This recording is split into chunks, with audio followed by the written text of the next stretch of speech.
So divorce is ugly. It can get messy, unfortunately. And a lot of times one of the biggest fights is what to do with the house. Right. Yeah, right now I have 3 buyers I'm working with, 2 that are going through divorce and 1 that is divorced. And they're trying to figure out how to navigate the loan process. So what are you telling him? So, one for example, they just filed, and in the divorce decree, it states that the wife is awarded the home. Okay. So husband wants to know if he can go out and purchase another home because he's already on the lien to this property. Can he really do that? He can. And they have a mortgage. They have a mortgage. Okay. It's such a low interest rate though, they don't want to lose that interest rate. So as long as in the divorce decree it states that the wife is awarded the home and there's no late payments, the husband shows a divorce decree and he can go out and get a home, and even though that lien's on his credit report, it's excluded from his debt to income ratios. What a great way to be able to keep the kids in the same school district, keep the family continuity going. That's awesome. So how does it work with the husband? I'm assuming wants some equity, right? Most homes right now have equity in it. So I don't know their particular instance. Sometimes people have enough money just in their savings that they can pay off or do, but if they don't, is there a way they can get some money out of that house and still let the wife keep it with her name on there, or how's that look? Yeah, so if there's enough equity in the property, they can always obtain a home equity loan.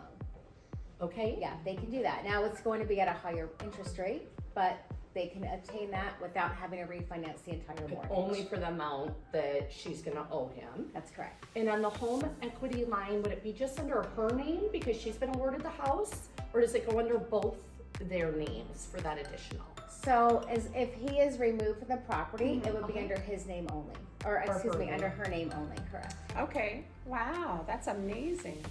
And does the divorce have to be finalized before he can start the purchasing process and all that? Like divorce decree, everything 100% done? Or can they start the process of looking for a new home? Are you talking about him buying a new home? Yeah, him Oh, buying yeah, a new okay. home. How does So that timing that's where it work? gets tricky. So technically, yes. However, if they have, so I'm working with one right now that they're in the process of, this one happens to be a refinance, and the home is free and clear, so they're pulling equity out of the property. The divorce is not final, and there's a lot that's going into divorce because, you know, self-employed and child support, alimony, etc. But husband and wife have agreed on all terms, and we have a judge, a letter from the husband and the wife that both judges have signed Oh, okay. that said this is what they've agreed upon. And Okay. so if you have something in writing Wow. that states there's no changes, then yes, in most cases, the husband can go and purchase another home, knowing the wife is going to be awarded this property. Okay, that's amazing That because is. I would have thought stepwise you have to be completely done before starting the next. In But most it cases, sounds like there's a lot of options as long as you work with someone that Knows what knows they're the doing. process Yeah. and can help lead you. in most cases, with yes, it. because you know, before divorce is final, a lot can change, right? Is there alimony? Is there child support? Right. Who's acquiring what debt? Are there auto loans? Who's getting what assets? So all that has to be in writing and pretty much finalized before the lender will loan to the borrower, because anything can change during that time frame, right? So what if husband, they talk about, I'm going to pay $600 a month for child support, and then it turns out to be $1,000. Well, the lender didn't account for $1,000; they only accounted for $600.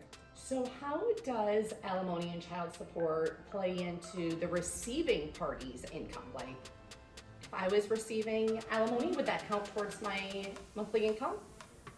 For alimony, you have to, in most cases, again, receive it for at least 12 months. You have to have been receiving it for 12 months. Already receiving it, Already not received. saying you're going to receive Correct.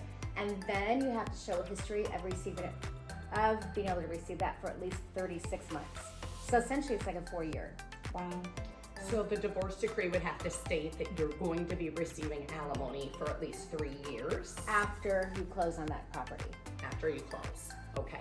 Right, so you have some divorce decrees that states, wife will be awarded, let's say $2,000 a month for 24 months. Okay? That's amazing. So this just goes to show you why it is so important to have someone that knows what they're doing. And boy, oh boy, do you have it here. Thank you. Yeah, Christine McConnell at Nations Lending. And I'm Julie Jarmiolowski with the K Grant Group. And I'm Andrea Lilienfeld with the K Grant Group.